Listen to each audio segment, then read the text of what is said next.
La cadena Democracia presenta Controversia. Pero estamos retomando con fuerza, cumpliendo las metas previstas. Hay que actuar con la fuerza que se necesita. Controversia. Sería un subsidio directo al consumidor. Una zona de seguridad del Estado. Controversia. Temas relevantes analizados a profundidad. Controversia. Con Miguel Rivadeneira. Comenzamos.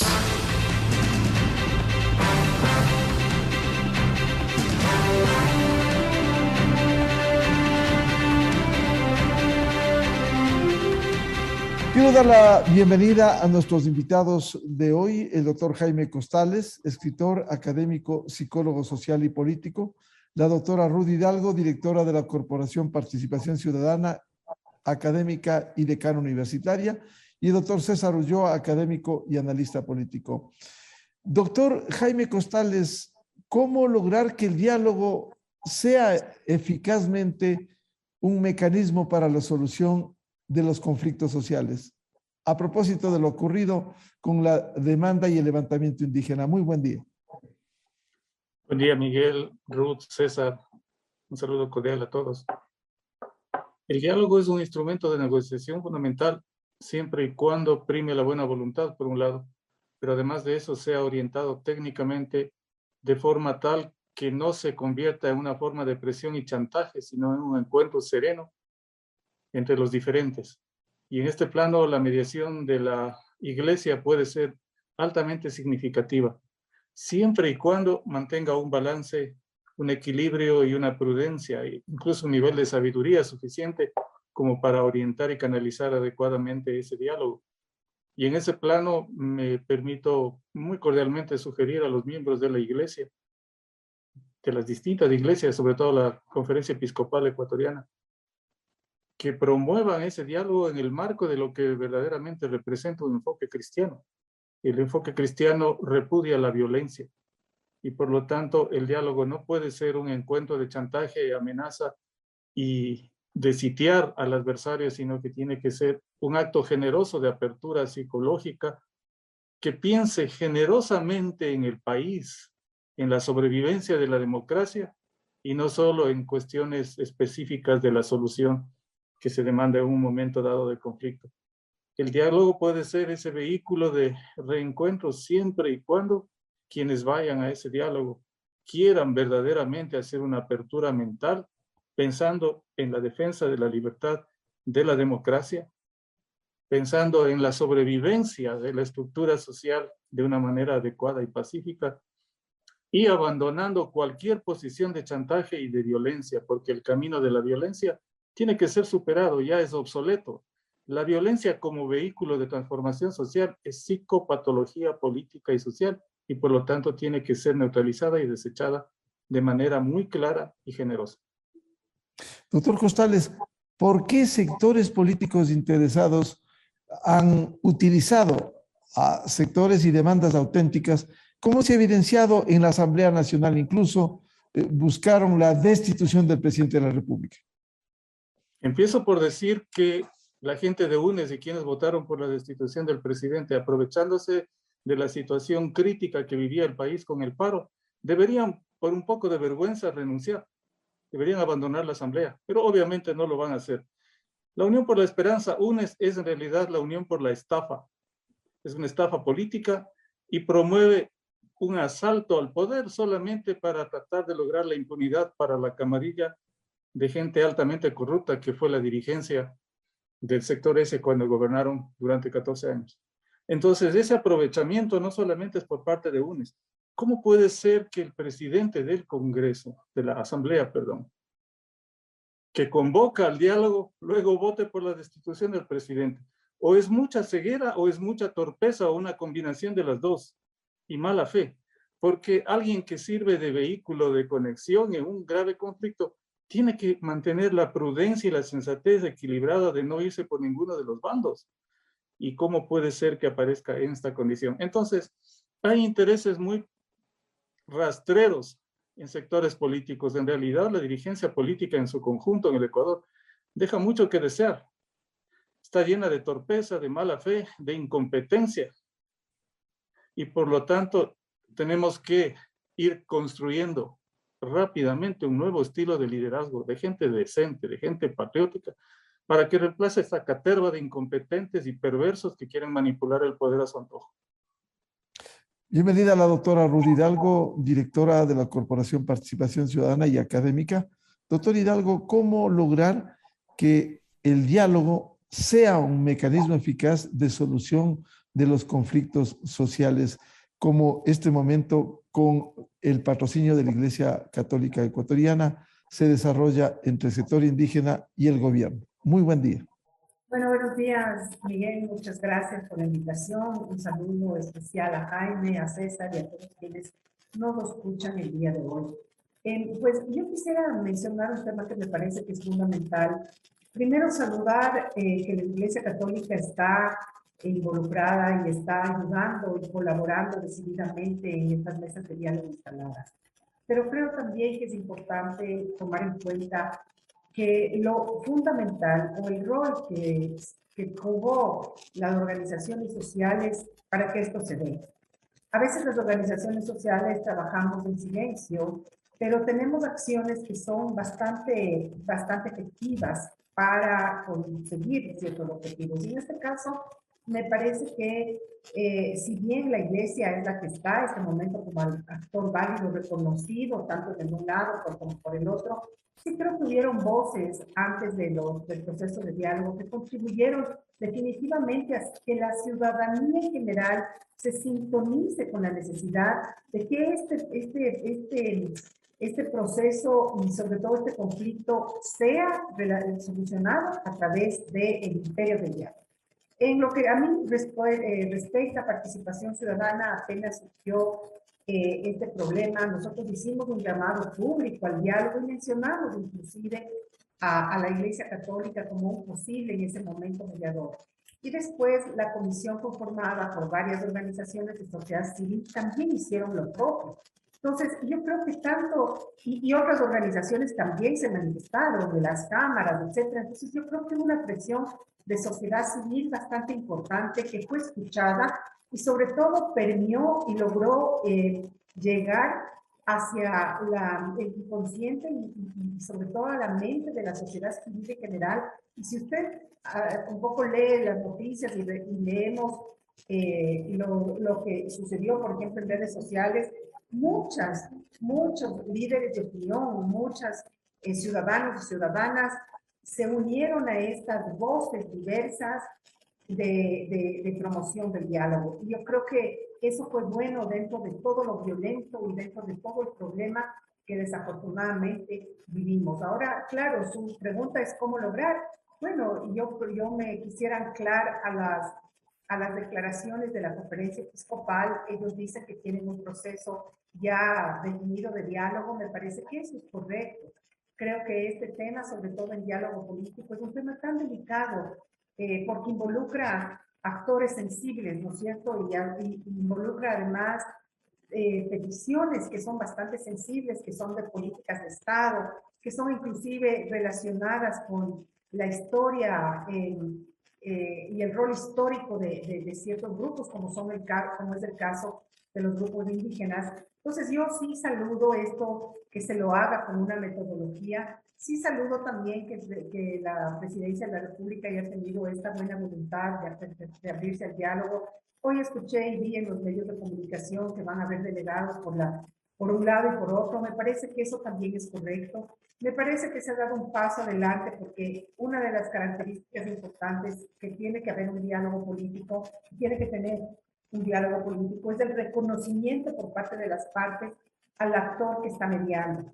Y me parece que esto se ha dado, es decir, tanto la CONAIE como la Presidencia de la República reconocen en la conferencia episcopal un actor válido. Y eso me parece a mí que es importantísimo, es importantísimo. Ahora, claro, es un diálogo duro, ¿no? Yo creo que hay que entender también que esto no es un proceso que se va a resolver de un día para otro. Si bien es cierto, la CONAIE ha puesto un límite, son 90 días, pero yo inclusive, por la experiencia que tengo en estos procesos, creería que en los 90 días posiblemente se lograrán sentar algunas bases, pero este diálogo tiene que continuar. Y eso más bien creo yo que se debería promover desde sociedad civil, que no, el diálogo no muera, no nazca ni muera únicamente en este proceso de 90 días, sino que se instaure el diálogo como política de Estado y permanente con los sectores más vulnerables. Y no solamente hablo en este momento de los indígenas y sus causas, sino también hay otras causas de otros espacios de sociedad civil que bien le vendría en este momento de debilidad, porque hay que decirlo así, de debilidad democrática, al gobierno instaurarse en un diálogo permanente social. Se está hablando ahora de la necesidad de la construcción de una agenda social. Yo creo que así es, pero esa agenda social idealmente desde mi punto de vista debería estar basada, ¿no es cierto?, debería partir de este contacto y esta construcción de estos espacios en varios sectores, no solamente con varios sectores, no solamente con el sector indígena. Entonces yo prefiero ver las cosas de una forma positiva y yo quiero ponerle la fe en este proceso de diálogo, en donde también hay que estar nosotros como sociedad civil como alertas, ¿no? Yo creo que hay que estar alertas tanto para el uno como para el otro lado. Porque si bien es cierto, el diálogo están haciendo entre los dos, pero están haciéndolo por los demás, por la ciudadanía, por el país. Entonces nos corresponde, creo yo, a la sociedad civil estar pendientes y empezar a hacer balances y también dar alertas cuando dentro de este proceso de diálogo, si acaso hay situaciones que se salen de las líneas rojas que deben haber, pero creo que a nosotros nos corresponde una gran labor también aquí de acompañamiento, no necesariamente oficialmente, pero también desde nuestras trincheras deberíamos hacer un acompañamiento a este diálogo que ha arrancado hace pocos días. Doctora Rudy Hidalgo, por cierto, en 90 días va a ser muy difícil solucionar incluso problemas que por décadas el Estado ecuatoriano no ha podido hacerlo. Pero el acompañamiento va a ser importante, casi como un radar que permita ir apuntalando ese diálogo y a fin de que no se salgan por intereses políticos o politiqueros, como bien decía el doctor Jaime Costales, pudiera pretenderse echar al traste este diálogo, doctor Hidalgo. Ciertamente yo sí identifico ciertos riesgos, ¿no? Cuando uno está en medio de un diálogo político que involucra o que viene teniendo una historia violenta, como es este caso de las jornadas de 18 días que nos mantuvo en vilo al pueblo ecuatoriano, definitivamente uno de los riesgos políticos más importantes que aparecen y que hay que tenerlo como, digamos, como presente permanentemente en el proceso, es la posibilidad de incursión en determinado momento de otros intereses que no necesariamente respondan a la causa, a las causas que están o deberían estar representadas en el diálogo. Entonces, ¿qué se hace en este caso? Creo que es importante, y yo así nuevamente me anclo a lo que dijera en ese momento el arzobispo, es interesante generar reglas claras de inicio del diálogo, es decir, no es un tema libre, ¿no? Usted no puede entrar en un diálogo, en un proceso de diálogo tan delicado con tema libre. Usted tiene que entrar con reglas claras, basando claramente los lineamientos sobre los cuales van a procederse a negociar, porque es un proceso de negociación política esta.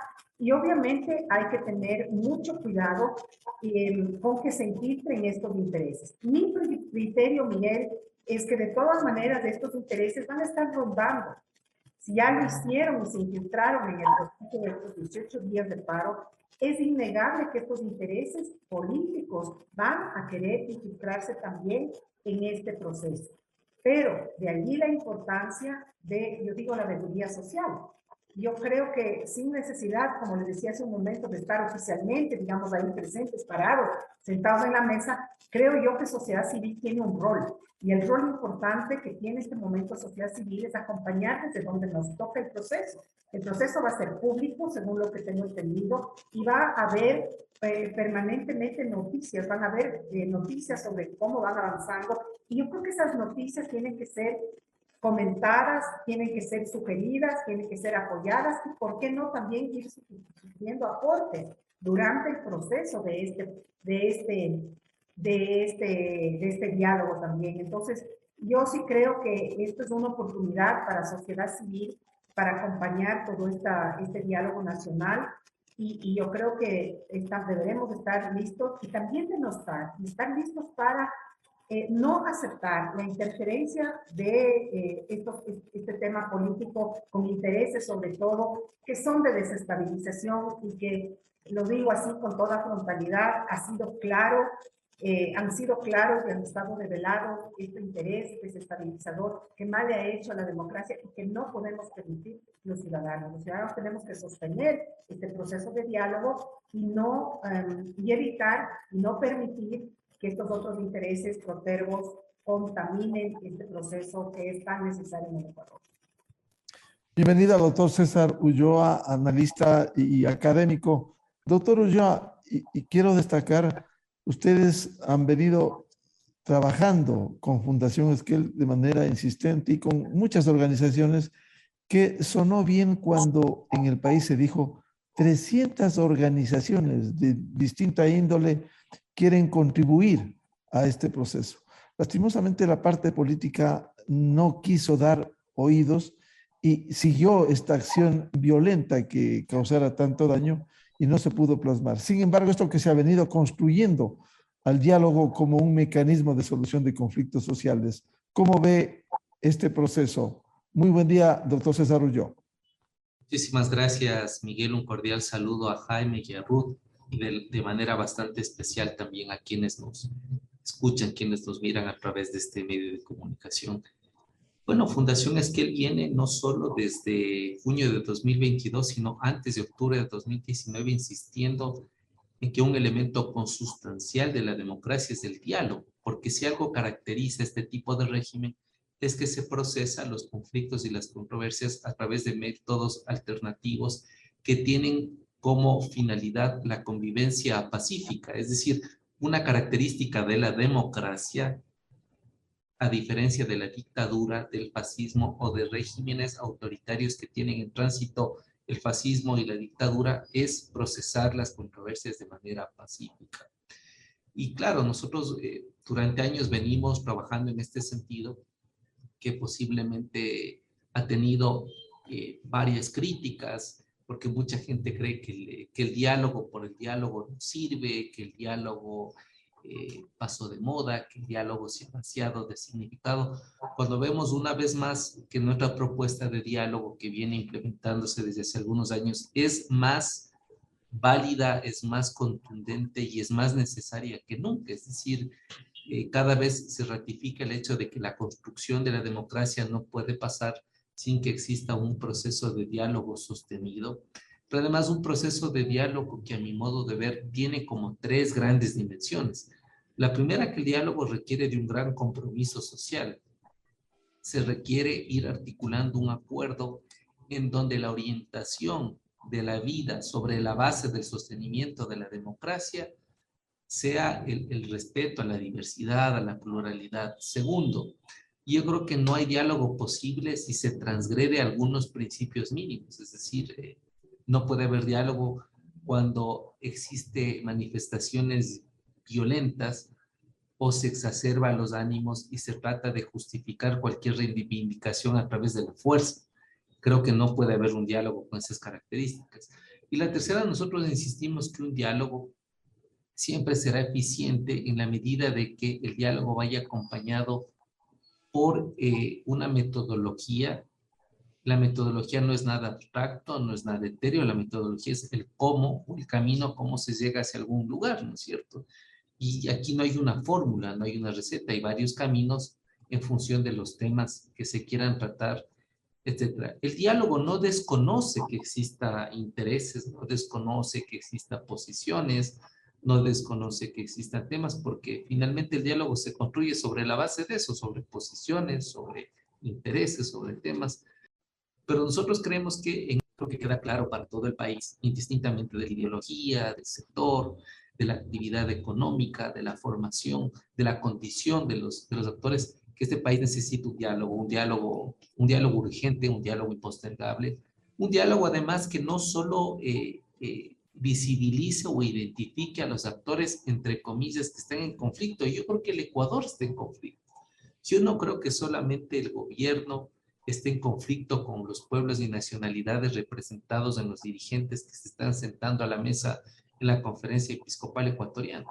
Yo creo que lo que hemos vivido es una acumulación del no saber dialogar, una acumulación de la necedad de la imposición de intereses desde sectores económicos, desde sectores partidistas, desde sectores académicos, desde sectores de sociedad civil también. Yo creo que el diálogo es necesario finalmente para que sea mirado en tres etapas. La una, un diálogo que tampoco aplauda o festeje o celebre o justifique sentarse a la mesa con impunidad.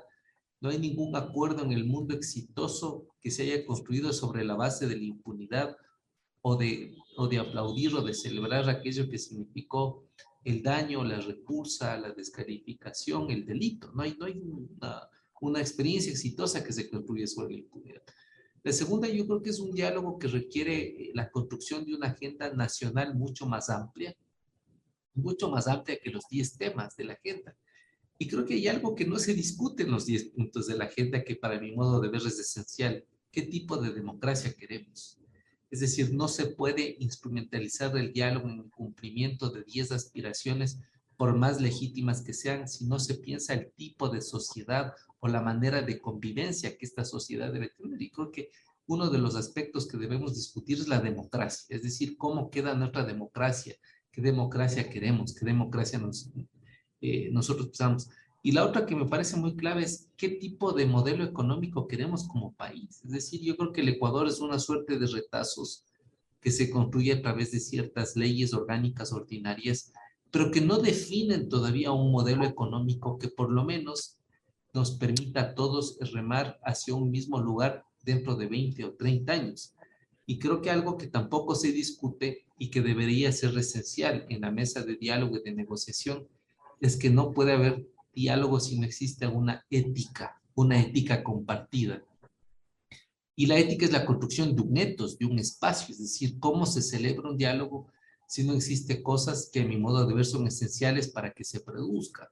Como por ejemplo, ¿no es cierto?, el atacar las posiciones, los problemas, sí que exista afectación en la honra, en la dignidad de las personas. Cómo resolver un problema sin que exista un ataque a la propiedad pública y a la propiedad privada. Cómo se puede producir un diálogo si es que efectivamente no se pueden cumplir los acuerdos. Entonces, hay varias dimensiones que a mi modo de ver deben ser definidas con bastante claridad al momento de procesarse esta agenda y todos aquellos aspectos que ha definido el gobierno antes de sentarse a la mesa del diálogo, Miguel. Doctor Ulloa, ¿y cómo descontaminar de la parte política partidista un diálogo que busca reivindicaciones sociales? Lastimosamente, esa contaminación le ha hecho mucho daño y que se evidenciara durante el último levantamiento indígena. Bueno, yo creo que ningún diálogo está por fuera del tema ideológico. Yo no creo que el problema de la ideología, yo no creo que la ideología sea un problema en el diálogo. Yo creo que el tema es cómo se expresa esa ideología en la medida en que se procesan los acuerdos, en la medida que se llega a determinadas definiciones en términos de compromisos. Lo que sí está claro y es evidente, Miguel, es que una manera de descontaminar los actores que están influyendo sobre la toma de decisiones de algunos líderes es garantizando que el diálogo o que en el diálogo existan, ¿no es cierto?, unos supravalores del diálogo. Por ejemplo, no es gratuito que las partes hayan en primera instancia definido que las instituciones que puedan estar en la mitad, en la mesa definiendo el diálogo, sea la iglesia y las universidades. Porque históricamente son las iglesias, y hablo en plural, la católica, la evangélica, la luterana, y las universidades, más allá de que sean públicas, privadas, cofinanciadas, son las instituciones que históricamente en el Ecuador han tenido la mayor credibilidad, la mayor aceptación. Entonces, una manera de descontaminar que exista estos actores que van de la mano con afanes prósperos es precisamente tener como mediadores, como facilitadores, a quienes sí tienen las suficientes credenciales para poder llevar a cabo el diálogo. Lo segundo, Me parece que el diálogo puede ser descontaminado cuando las dos partes, es decir, cuando el gobierno y los dirigentes de los pueblos y nacionalidades tengan un equipo de expertos que nos hablen con bastante contundencia sobre las cosas específicas que requieren los acuerdos. Es decir, pasamos de una etapa declarativa, de una etapa de buenas intenciones, a una etapa donde necesariamente tiene que asentarse los acuerdos en aspectos técnicos. Y la tercera, ¿cómo descontaminar? ¿Cómo descontaminar? Yo creo que se descontamina cuando cada vez se va corriendo los velos, se van cayendo las máscaras, cuando cada vez la opinión pública hace fuerza por identificar a aquellos actores que estaban detrás del paro con intenciones que no eran las de procesar adecuadamente los conflictos. Y creo que está claro lo que pasó en la Asamblea. Es bastante delicado, a mi modo de ver, un informe en donde se dice, ¿no es cierto?, que hubo manipulación en el sistema, en la votación, es algo gravísimo. Y eso, a mi modo de ver, habla de que no podía haber un interlocutor válido tratando de mediar cuando se produce, a mi modo de ver, una manipulación en cuanto a la voluntad de quienes ese día podían dar paso o no a la destitución del presidente. Entonces, yo creo que descontaminar está claro. ¿Quiénes garantizan el proceso? Los expertos que le van a dar forma y le van a dar forma a los acuerdos. Y la tercera, que no se puede sentar en la mesa con ciertas reglas claras que permiten que la mediación, que la negociación se lleve en los mejores criterios, ¿no? Creo que esos son como algunos elementos que nos podrían dar cierta legitimidad. Y lo último que ha dicho Ruth, y también en sintonía con lo que Jaime ha expresado, creo que estos procesos, tanto el de octubre del 19 como el de junio del 2022, nos dicen que hay elementos de mucha alarma. La primera es que la violencia cada vez es más exacerbada. La segunda, lamentablemente, que sigue siendo el porcentaje muy alto de ecuatorianos y ecuatorianas que respaldan las protestas sin violencia, que es distinto, es decir, la gente está reconociendo que hay problemas que no se resuelven. Pero el tercero, que cada vez hay una sociedad civil más despierta, más ágil, más eficiente, que de manera individual y colectiva se manifiesta en contra de la ruptura del Estado de Derecho, es decir, de la defensa de la democracia, que rechaza las formas violentas como se expresan las reivindicaciones. Y la tercera, que también hay una sociedad civil que reconoce que hay una serie de problemas estructurales que no pueden seguir siendo postergados. Es decir, hay una sociedad civil que también reconoce que los segmentos donde se expresa la mayor bronca, la violencia, son los segmentos que también son los segmentos de mayor pobreza, de extrema pobreza, desnutrición crónica infantil, parasitosis, violencia intrafamiliar, no acceso a agua potable. Es decir, hay tres cosas que a mi modo de ver también no habría que perder de vista en este sentido, Miguel. Doctor Jaime Costales, sin tratar de estigmatizar la práctica política que es saludable en una democracia, sin embargo, ¿cómo descontaminar de intereses políticos en un diálogo, en una reivindicación social, en una reivindicación indígena, que ha sido evidente esta conexión con dirigentes de ese sector, precisamente con quienes buscan la desestabilización desde la Asamblea Nacional? Por una parte, la presencia de la Conferencia Episcopal debe orientarse en ese camino de sabiduría, de no violencia, así de claro y contundente. Tienen que desactivar una bomba de tiempo, esto es así de claro. De la misma forma, Miguel, que hay especialistas en la policía que van equipados de una manera muy especial para desactivar las bombas, ¿cierto? Con protectores faciales, guantes, etcétera. Simbólicamente, la mediación de la conferencia tiene que actuar con una prudencia exquisita para desactivar la bomba de tiempo. Y una de las cosas que va a necesitar promover, inspirar, persuadir a ambas partes es que el país está por encima de los intereses de los grupos, de los partidos, incluso del gobierno. La sobrevivencia de la democracia es una meta superior que nos conviene a todos Y eso implica denunciar y excluir la vía de la violencia como una vía contrademocrática. Y a la vez la sociedad civil cada vez más tiene que ser consistente en su manifestación de repudio frontal a la vía de la violencia. Entonces este es un delicadísimo proceso de estilo mandeliano, como el de Nelson Mandela en Sudáfrica, que tiene que caminar sobre cristales para evitar la explosión de nuevas manifestaciones violentas. Lo que a mí me pone en alerta es que del sector de ISA, encabezado por él, hay una expresa santificación de la violencia como vía de la transformación social, ¿no? Y esa sacralización de la violencia es no solo antidemocrática, no solo es contrademocrática, sino que es regresiva, o sea, es antievolutiva. Cuando la historia de la humanidad nos prueba que esa vía solo lleva a crímenes de lesa humanidad como el de Pol Pot en Camboya, o como los crímenes en la China de Mao, o como los crímenes de la ex Unión Soviética, o como los crímenes de la Nicaragua actual, o como los crímenes de lesa humanidad que se producen en Venezuela y en Cuba. Entonces tenemos que aprender también los ciudadanos comunes y corrientes como nosotros a aglutinarnos en una voz fuerte, poderosa, convencida y persuasiva de repudio al camino de la violencia. No puede ser ese el camino para el Ecuador. No podemos ser tan ciegos de destruir las bases de la coexistencia. Y cuando hay metodologías internacionales probadas a través de la línea de la no violencia, sería bastante torpe y necio que hagamos un suicidio colectivo permitiendo que el Ecuador siga por la vía de la violencia. Entonces hay que ir aislando esas tendencias violentas, hay que ir enseñando a la población ecuatoriana a valorar el camino de la paz y de la no violencia como la fórmula adecuada para construir la evolución de la sociedad y atender a las necesidades sociales.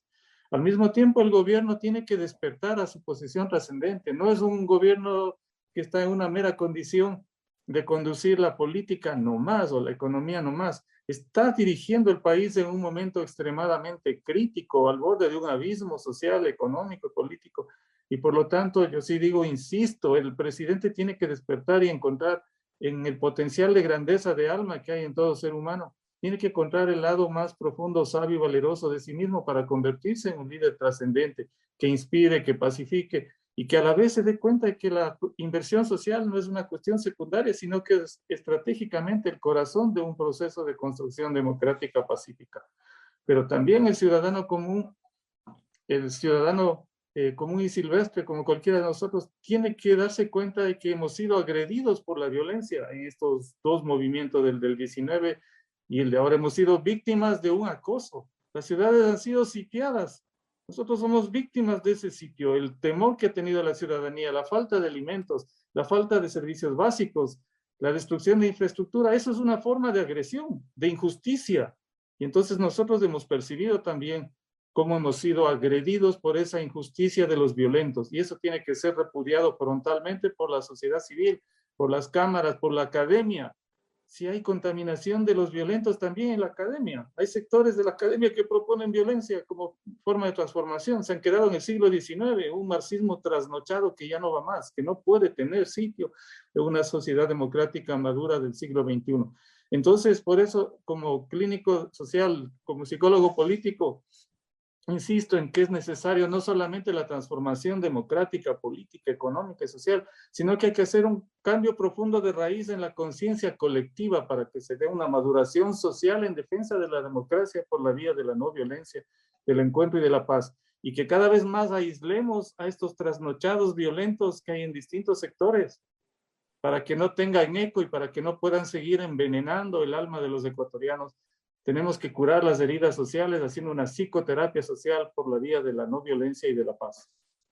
Ahora, doctor Costales, ¿cómo eliminar a esas voces que patrocinan diariamente la violencia? Pero fue evidente mientras sucedían estos hechos durante los 18 días, voces que alentaban la violencia, que incitaban al desbaratamiento institucional, democrático, de un gobierno que más allá de los aciertos o errores fue elegido por el pueblo. ¿Cómo ir aislando a esos sectores?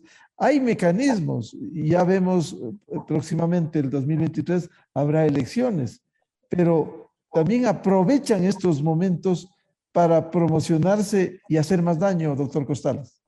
Así es, por eso se necesita un programa de psicoterapia social en que mensajes breves, persuasivos, que penetren en la conciencia colectiva, le hagan entender al promedio de los ecuatorianos, hombres y mujeres, indígenas, negros, mestizos, urbanos, campesinos, etcétera, que la violencia solamente contamina e incrementa la división, la ruptura, el odio, los prejuicios, los estereotipos mutuos, y es el camino seguro para la guerra civil y la destrucción, o sea, para la negación de la democracia, de la libertad y de los derechos humanos. Entonces, la violencia tiene que ser repudiada y en esa psicoterapia social hacerle entender a la gente que si escogemos el camino de la violencia, nos vamos a autodestruir. Gandhi lo decía con mucha claridad en esa sencillez pedagógica maravillosa de su sabiduría. Si vamos por el camino del ojo por ojo, vamos a quedarnos ciegos todos. Así lo decía Gandhi.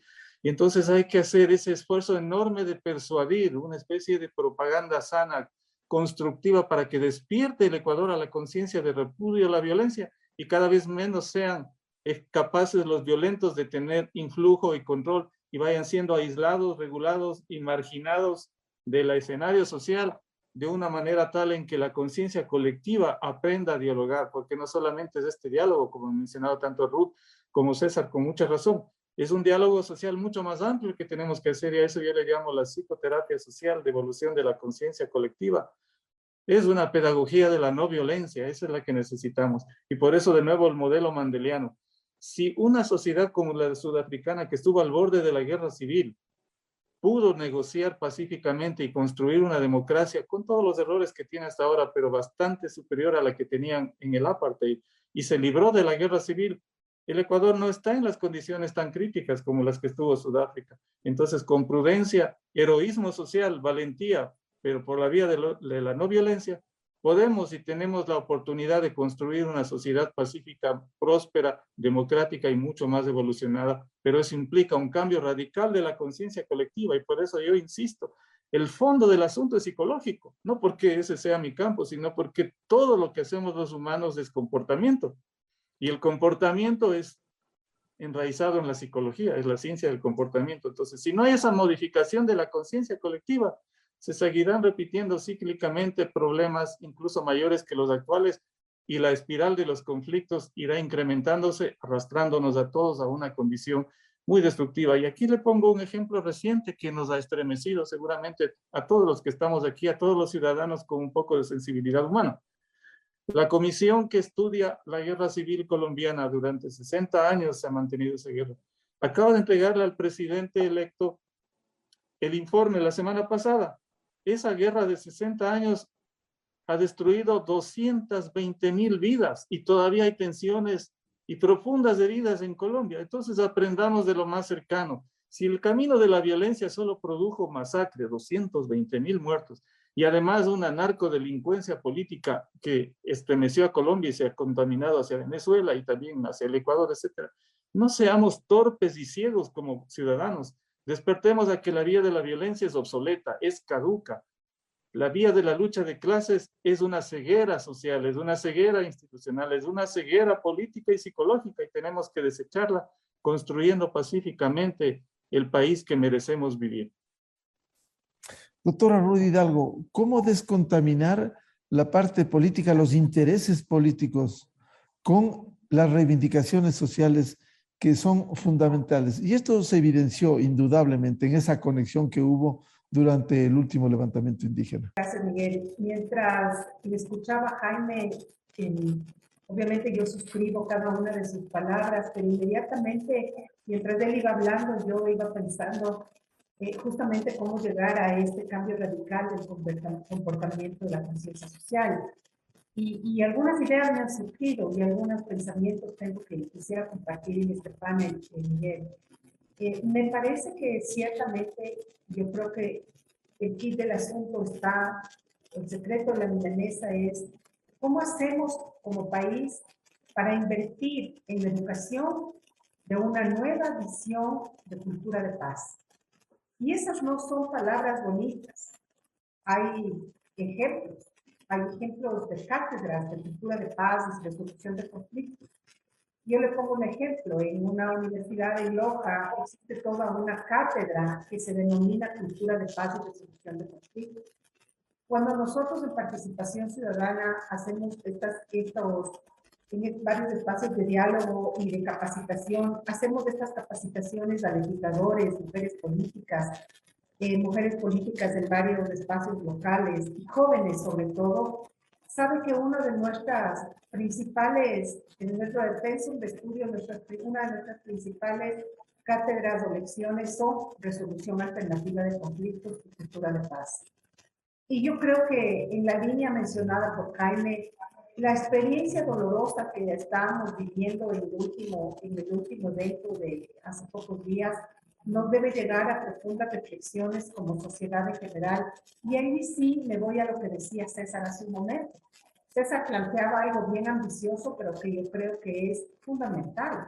Y es, ¿cuándo nos vamos a replantear cuál es el tipo de democracia que vamos a querer? Y yo creo que el momento que nos empecemos a replantear desde varios espacios esa pregunta clave, ahí es cuando por fuerza tenemos que poner sobre la mesa en el debate público cómo hacemos para introducir en los espacios formales de educación esta famosa cultura de paz y esta resolución alternativa de conflictos. Fíjese usted cómo en los últimos hechos violentos quedamos partidos en dos.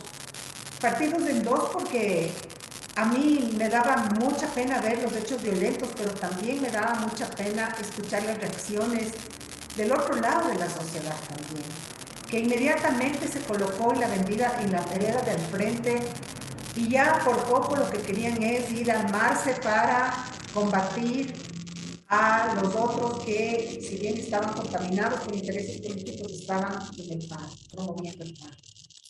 Y a mí me dio mucho dolor porque definitivamente esa es la receta clarísima y sine qua non para el caos y para el fomento más fuerte de un ejercicio violento y antidemocrático. Entonces, volviendo a la pregunta inicial, Miguel, para mí, desde mi punto de vista, hay que hacer un trabajo de recomposición social en varios aspectos.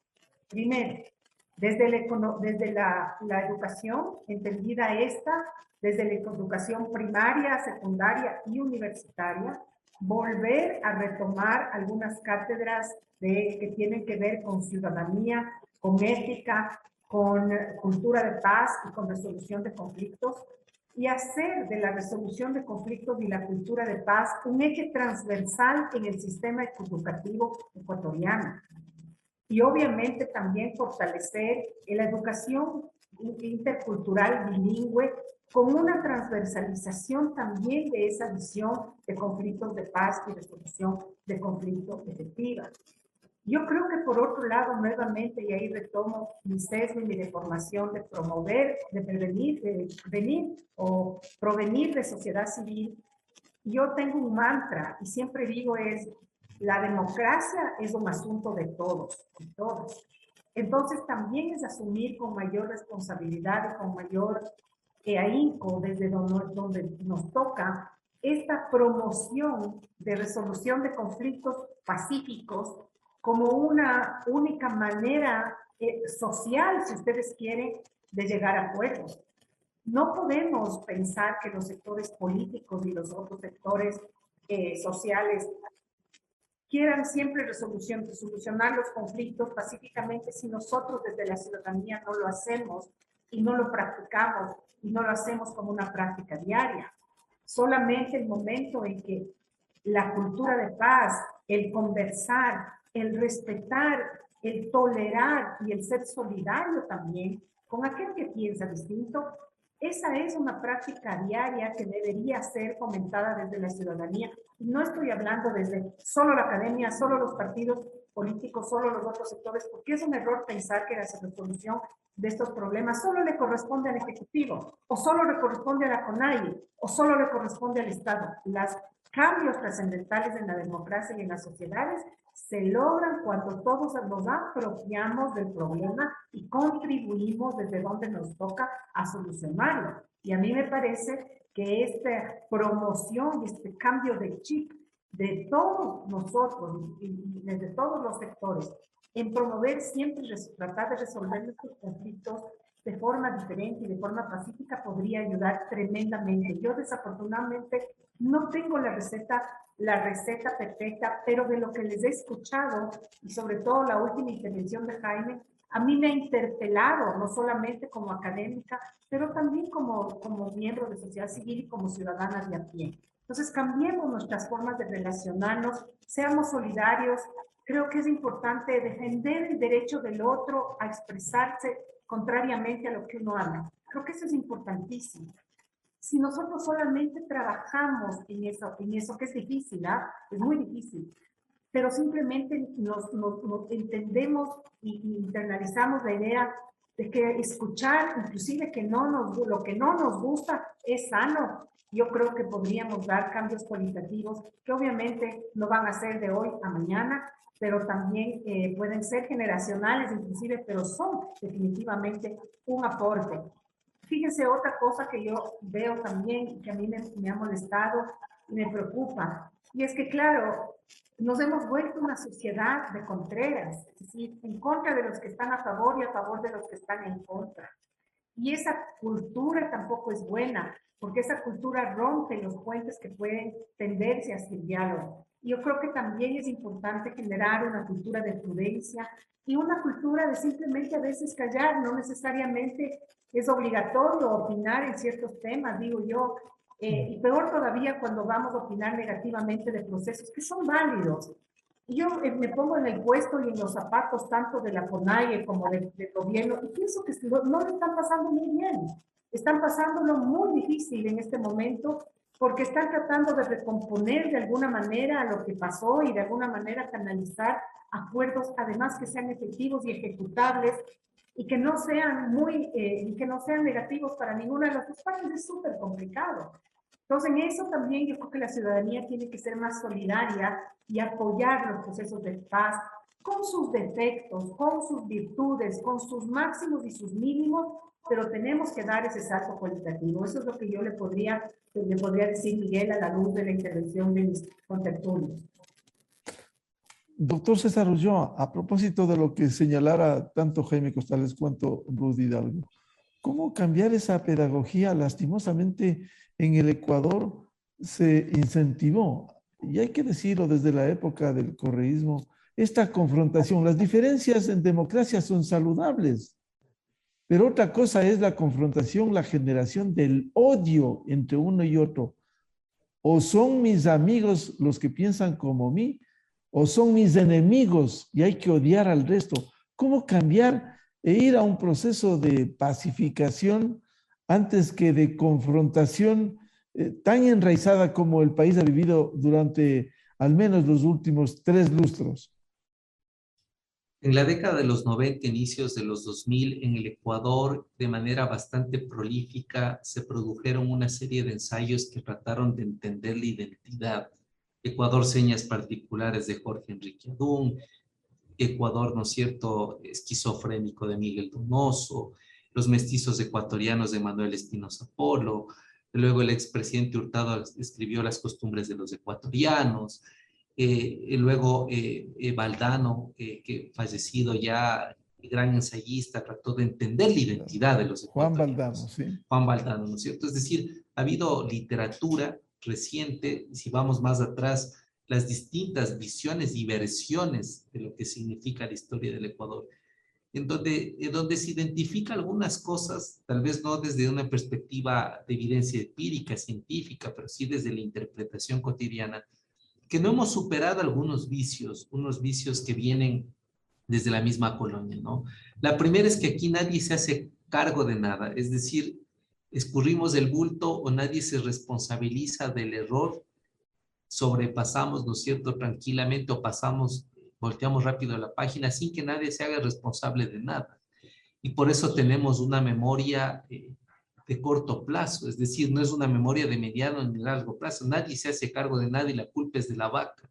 Es una cosa bien compleja. La segunda es que no reconocemos el valor que el otro tiene indistintamente de la ideología, de la condición, de la formación. Es decir, no le damos crédito a todo lo valioso que alguien que no necesariamente es de mi grupo lo tiene. Ese es un segundo vicio. El tercer vicio es que vivimos una sociedad fragmentada y que excluye o que desde una zona de comodidad solo mira o reproduce aquello que me beneficia. Y la cuarta, que me parece muy compleja, es la viveza criolla, ¿no? Es decir, este ascenso meteórico rápido que se quiere producir sin respetar los fondos ni las formas. Creo que esto se ha ido acumulando, más los temas de racismo, ¿no es cierto? Y además de unas élites irresponsables, porque tenemos además unas élites que no tienen proyecto de país, unas élites económicas y políticas que miran solo a corto plazo y por lo tanto privilegian la memoria de corto plazo también, es decir, lo que me beneficia rápidamente. Entonces, son estas cuatro variables, y además he citado los autores, algunas cosas yo las he venido interpretando, las que impiden que el Ecuador despunte, pero además que no tengan claridad este principio de supervivencia, este principio de darwinismo, ¿no es cierto? Es decir, si tanto las élites, los sectores marginados, los gobernantes, la ciudadanía en general entendería que la crisis, que el caos, que la violencia nos extingue como sociedad, nos saca por fuera del juego, entonces seríamos más inteligentes por privilegiar la convivencia ciudadana, por una convivencia ciudadana pacífica, por privilegiar el reconocimiento del otro, por crecer como país. Entonces yo creo que estamos en un momento de quiebre que si no comenzamos a tener conversaciones profundas, intensas, conversaciones difíciles. Alguien decía que la democracia es el arte de las conversaciones difíciles. Si no comenzamos a responsabilizarnos por lo que nos compete, si no nos comenzamos a reconocer al otro, y si no demostramos interés por conocer el otro también, porque ahí hay un tema muy complejo, ¿no? Tratamos de poner en un solo costal a la feina, a la fenocina, a la coronaria, a la UNORCAC, cuando realmente el tema étnico es mucho más rico de lo que nosotros creeríamos.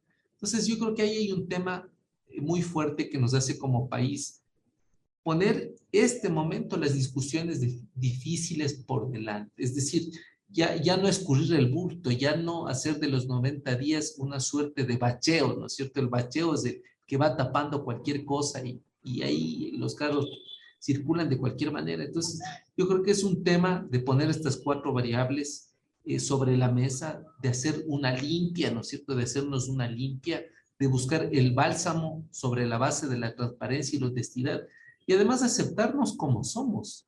Ya decía Bolívar Echeverría en este libro, ¿no es cierto?, donde hablaba de lo barroco, que uno de los problemas de los ecuatorianos y ecuatorianas es que no nos gusta reconocernos quiénes somos. No tomamos posición. Entonces vivimos entre aquello que nunca vamos a hacer, ¿no es cierto? Y tampoco aceptamos las raíces de donde provenimos. Somos una suerte de sándwich que no logra identitariamente construirse desde lo que plenamente somos. Claro, Entonces, César, ¿qué somos, qué queremos y hacia dónde vamos? O sea, esos grandes desafíos. Entonces yo creo que esta discusión que pasa por lo político, por lo cultural, por lo psicológico, por la convivencia, hace que como ecuatorianos no salgamos del subdesarrollo, que no tengamos un sistema político eficiente, que todo el mundo quiera un ascenso meteórico sobre la base de la viveza criolla, y además que todo el mundo longuee, que todo el mundo negree, que todo el mundo insulte, ¿no es cierto?, cuando las cosas no van bien. Entonces, esto que ahora vimos en expresiones exacerbadas de desconocimiento de los indígenas, también pasa con la población negra, ¿no es cierto? Entonces, el negro es lindo cuando hace goles en la selección de fútbol y se le llena de calificativos cuando erra un gol frente al arco de fútbol. Entonces, ahí hay temas muy complejos, muy estructurales, que deberían no solo pasar por un tema educativo que es necesario, que es indispensable, sino de hacer un acuerdo social, un gran acuerdo social de respeto por el otro, de asumir las responsabilidades y de definir hacia dónde vamos. Porque si no definimos hacia dónde vamos, va a ser muy complejo que cualquier proceso de diálogo sea fructífero. Doctor Jaime Costales, a la bibliografía que ha presentado César Ulloa, libros importantes, quisiera añadir precisamente su obra, que refleja también lo que son parte de la política, Alegres Sátrapas, un libro en donde nos hace esa radiografía. Pero más allá de eso, doctor Costales, ¿cómo lograr erradicar el odio y volver a sentarse por desafíos, por la paz, con la buena voluntad de todos? No pedir que se piense lo mismo. La diferencia en democracia es fundamental. ¿Cómo lograr eso?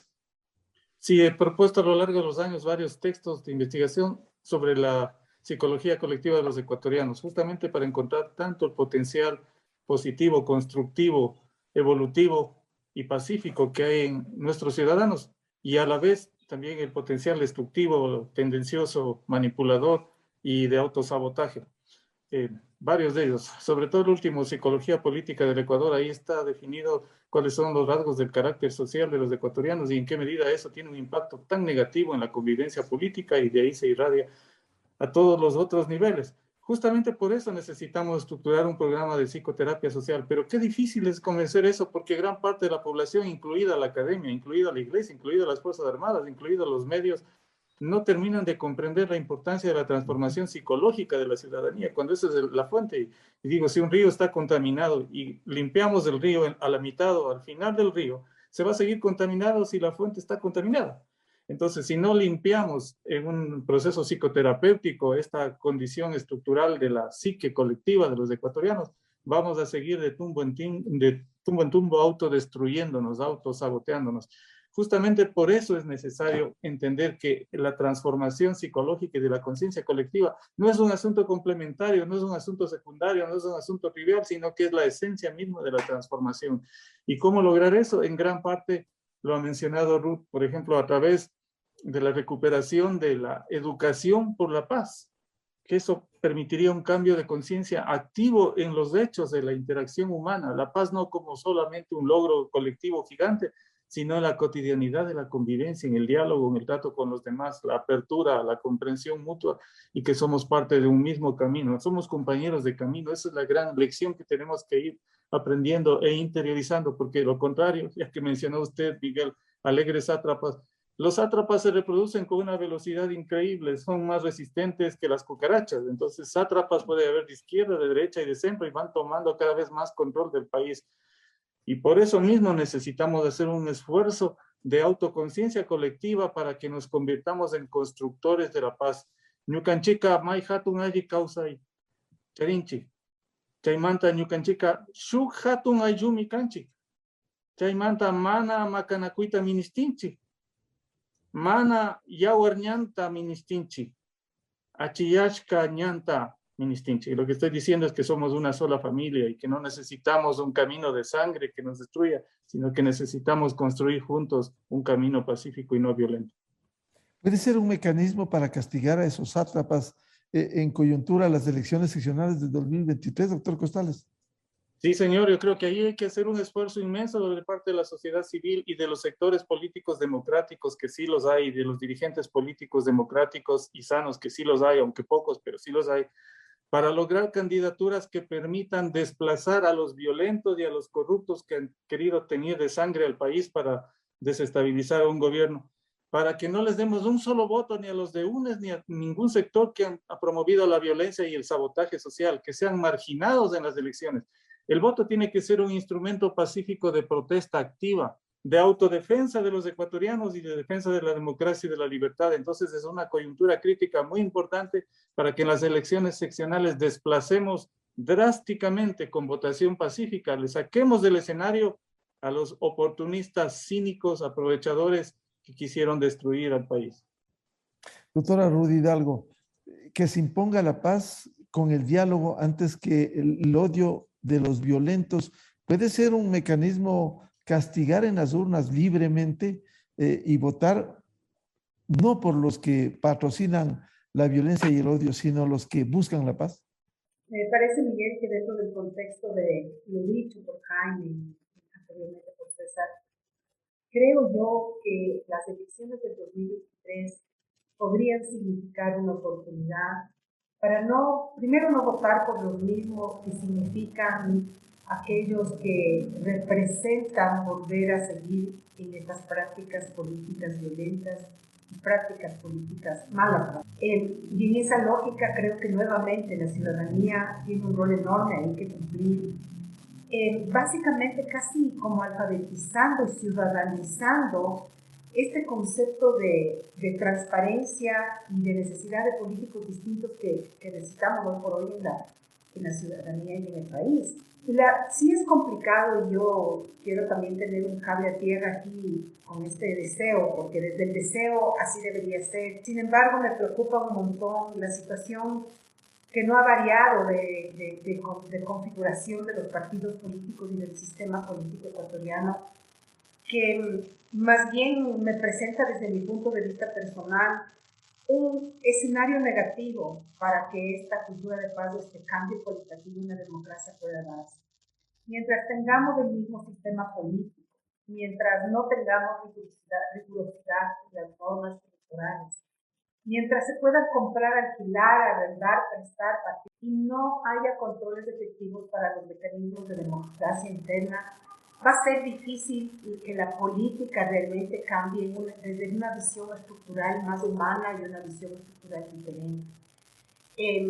Pero yo también, por otro lado, digo, bueno, este sistema de partidos lo hemos venido teniendo desde hace unos años atrás, y siempre quienes nos hemos alineado, y en eso también está César y Jaime, en promover los principios éticos de la política, vamos a tener que seguir trabajando. Yo creo que a nosotros nos abre estas elecciones del 2023, si bien una oportunidad, pero también un reto enorme, y vamos a tener que seguir insistiendo y perseverando en nuestros principios fundamentales de que necesitamos políticos distintos. Y yo creo que este llamado al diálogo, que yo sí creo que ha sido productivo desde la sociedad civil, en que varias voces se hayan levantado, deberíamos de explicarlas en el tiempo electoral y hacerlo tan fuerte para que simplemente forcemos a los partidos y movimientos políticos que no nos postulen a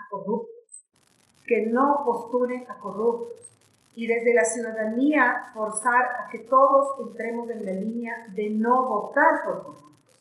Ya con eso hacemos bastante, haremos bastante, mientras sigamos por otros días presionando para que el sistema de partidos sea diferente y ya no tengamos 250, y ojalá podamos encontrar pronto una vía efectiva y legal para eliminar por lo menos, y yo lo digo frontalmente, más del 50% de esta lista de 250, al menos, porque de lo contrario vamos a seguir en una cuesta giratoria donde siempre nos lleva al mismo lugar.